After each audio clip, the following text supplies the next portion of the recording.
नमस्कार मित्रांनो, योग की बात या यूट्यूब चॅनलमध्ये आपणा सर्वांचं खूप खूप स्वागत. मी अर्थातच डॉक्टर रणजित चिकोडे. आज आपण आपल्याला निसर्गाने दिलेल्या दोन गोष्टी, अंतःप्रेरणा आणि दृढ निश्चय, या दोन गोष्टींचा वापर करून आपल्या आरोग्याची काळजी कशी घ्यायची आणि आरोग्याला वाईट असणाऱ्या गोष्टींवर मात कशी करायची याविषयीची माहिती आपण आज जाणून घेणार आहोत. मित्रांनो, आपल्याला चांगलं काय आणि वाईट काय याची जाण उपजतच असते. निसर्गच आपल्याला हे आतून सांगत असतो. त्याला अंतःप्रेरणा किंवा आतला आवाज असं म्हणतात. पण बऱ्याच वेळेला आतला आवाज आपण ऐकत नाही. आतला आवाज काय असतो की वेळेवर जेव असं कोणतरी आपल्याला सांगतं, वेळेवर झोप किंवा सकाळी लवकर उठ आणि व्यायामाला जा, योगाभ्यासाला जा, सकाळी लवकर उठ, परीक्षा आलेली अभ्यास कर, नोकरीला वेळेवर जा, हे सांगणारे एक तत्व आपल्या आत असतं. पण त्या आतल्या आवाजाकडे आपण लक्ष देत नाही आणि नको त्यावेळी नको त्या गोष्टी आपण खातो, पितो, दुपारी झोपतो, रात्री जागरण करतो, भुकेपेक्षा जास्त खातो, कामाचा नको एवढा ताण घेतला जातो आणि या सगळ्या गोष्टींमुळे काही विकार आपल्या मागे लागतात.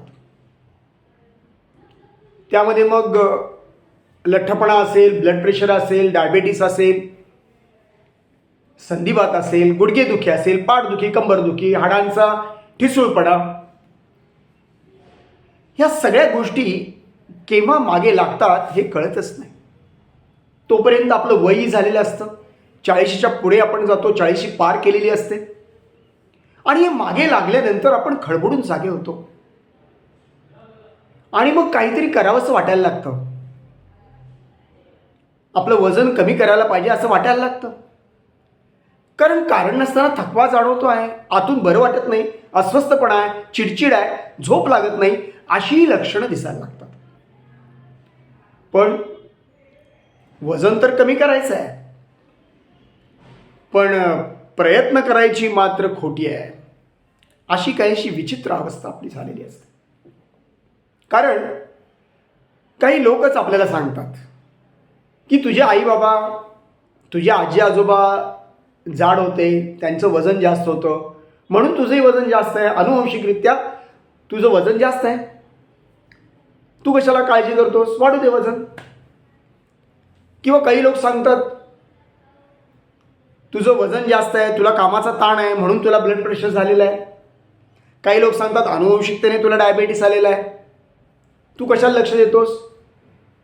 काही वेळेला पाऊस आला, काही वेळा पाहुणे आले, अशा काही सबबी सांगून आपण व्यायाम आणि योगाभ्यासाला जात नाही आणि त्यामुळे मग शक्यप्राय गोष्टी या अशक्यप्राय होत आहेत असं दिसायला लागतं. तेव्हा 2 शब्दांची 3 छोटी छोटी वाक्य आहेत. मला येत नाही, होत नाही आणि जमत नाही, या वाक्यांपासून आपण दूर राहायला शिकायला पाहिजे. एखाद्या मित्राने किंवा मैत्रिणीने खूप कष्ट करून तिचं किंवा त्याचं वजन जर घटवलं असेल तर त्यांच्याकडूनही आपण प्रेरणा घ्यायला पाहिजे आणि एखाद्या तज्ज्ञ मार्गदर्शकाच्या मार्गदर्शनाखाली सराव करून आपण वजन घटवायला सुरू केलं पाहिजे. कारण जेव्हा तुम्ही आरशासमोर उभे राहता आणि तुम्हाला वाटतं की आपलं रूप न्याहाळायला नको, आज आपण आरशासमोर उभं राहायला नको, तेव्हा निश्चितपणे समजायचं काहीतरी गडबड झालेली आहे, काहीतरी घोटाळा झालेला आहे. आपल्या स्वतःला जर आपलं रूप पाहवत नसेल तर आत काहीतरी विकृती आहे, आत काहीतरी रोग जन्माला आलेला आहे असं समजायला हरकत नाही. तेव्हा मित्रांनो, असा एखादा तज्ज्ञ मार्गदर्शक, एखादा योग शिक्षक, एखादा जिमचा ट्रेनर तुमच्या आयुष्याची दिशा बदलू शकतो.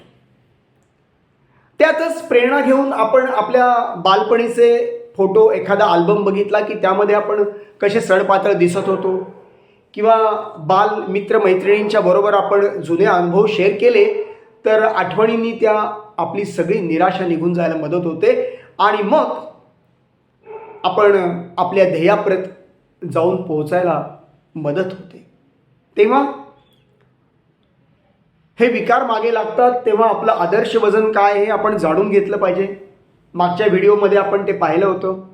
आदर्श वजन बघताना आपली उंची किती आहे ती मीटर्समध्ये काढायची, आपलं वजन किती आहे ते किलोग्रॅममध्ये काढायचं, वरती वजन, खाली उंचीचा वर्ग, त्याचं जे गुणोत्तर येईल, त्याचं जे उत्तर येईल त्याला बॉडी मास इंडेक्स असं म्हणतात. तो बॉडी मास इंडेक्स 18 ते 24 पर्यंत पाहिजे. 24च्या पुढे जात असेल 29 पर्यंत तर तुमचं वजन वाढलेलं आहे, तुम्ही ओव्हरवेट आहात असं समजायचं. 29च्या पुढे जर बॉडी मास इंडेक्स असेल तरी धोक्याची घंटा आहे. या सगळ्या गोष्टी कशा पाहायच्या मी मागच्या व्हिडिओत शिकवलंच होतं. ते सगळं आपण जर पाहिलं आणि आतला आवाज जर आपण ऐकला आणि दृढनिश्चयाने जर आपण सराव केला, पथ्य पाळलं, योगाभ्यास केला तर 3 महिन्यात सहज सोपा पहिला सुरुवातीचा व्यायाम चालायचा जर आपण सुरू केला, ब्रिस्क वॉकिंग म्हणजे नेहमीप्रमाणे चालणं, स्ट्रोल म्हणजे नेहमीप्रमाणे चालणं, ब्रिस्क वॉकिंग म्हणजे हातवारे करत चालणं आणि एरोबिक वॉकिंग म्हणजे पळत निघाल्यासारखं चालणं, की ज्या एरोबिकमध्ये आपल्याला धाप लागायला लागते आणि आपल्याला ऑक्सिजनचा तुटवडा भासायला लागतो.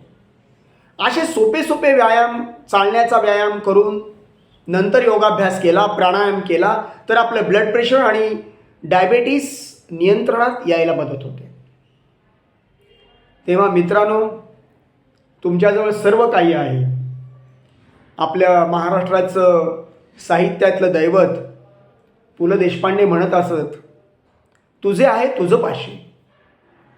त्याप्रमाणे आपल्याकडे सगळं काही आहे.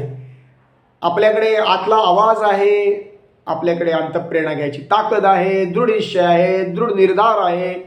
आपण ठरवलं तर संयमानं, जिद्दीनं, चिकाटीनं आपण व्यायाम करू शकतो, योगाभ्यास करू शकतो, पथ्य पाळू शकतो आणि या सगळ्या विकारांवर, लठ्ठपणावर, सगळ्यावर मात करू शकतो आणि आरोग्य प्राप्त करून घेऊ शकतो.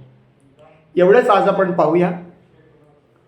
हा व्हिडिओ जर तुम्हाला खरंच आवडला असेल तर त्याला लाईक करा. हा माझं जे चॅनल आहे ते सबस्क्राईब करा, घंटा वाजवा आणि जास्तीत जास्त आपल्या मित्रमैत्रिणींना, नातेवाईकांना शेअर करण्याचा प्रयत्न करा. धन्यवाद. नमस्कार.